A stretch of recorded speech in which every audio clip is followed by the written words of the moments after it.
বাংলাদেশের কেউ যে ওভারহেড কিকে গোল করতে পারেন এইটা আমরা দেখলাম, আমরা বুঝলাম। এই গোলটা হামজা চৌধুরী করবেন এমন একটা বিশ্বাস বা ছবি আমরা বোধহয় মনে মনে লালন করেছিলাম। সেটা যে এত দ্রুত আসবে সেটা হয়তো কেউ কল্পনা করিনি। একটা ম্যাচে বাংলাদেশের কিছুই হচ্ছিল না, মানে নাথিং। বাংলাদেশ না কিছু ক্রিয়েট করছিল, বাংলাদেশ এই ম্যাচ হারতে বসছে, এরকম অবস্থায় সেকেন্ড হাফে খেলতে নেমেছেন। একটা বল এসছে যেটা খুব মানে এমন না যে ওই পাস থেকে আপনি সরাসরি গোল করার মতো অবস্থা আছে, সেখানে তিনি এত সুন্দর করে অ্যাডজাস্ট করলেন নিজের বডি পজিশনিং। এইটা আসলে ওই এলিট লেভেলের ফুটবলারদের পক্ষেই করা সম্ভব। আমরা বোধহয় মাঝে মধ্যে ভুলে যাই যে he is FA cup winner.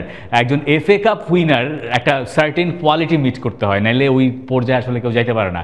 একটা প্লেয়ার লেস্টার সিটির ওয়ান অফ দ্য ক্যাপ্টেন্স, একটা প্লেয়ার লেস্টার সিটির একাডেমির প্রোডাক্ট, তাদের ভেতরে আসলে যে ধরনের মেধা থাকে তার কিছু শতাংশ কাজে লাগাতে পারলে বাংলাদেশের ফুটবল অনেক দূরে এগিয়ে যায়। সেই হিসেবে হামজাকে আমরা এমন সময় পেয়েছি প্রাইম টাইমে, যেটা তো আসলে মানে আমরা আমরা এখনও আসলে বুঝতে পারছি না যে আমরা কাকে পেয়েছি। আমরা যে হামজার মতো প্লেয়ারকে পেয়েছি, অকল্পনীয় গোল, অবিশ্বাস্য গোল, লোম দাঁড়িয়ে যাওয়ার মতো গোল।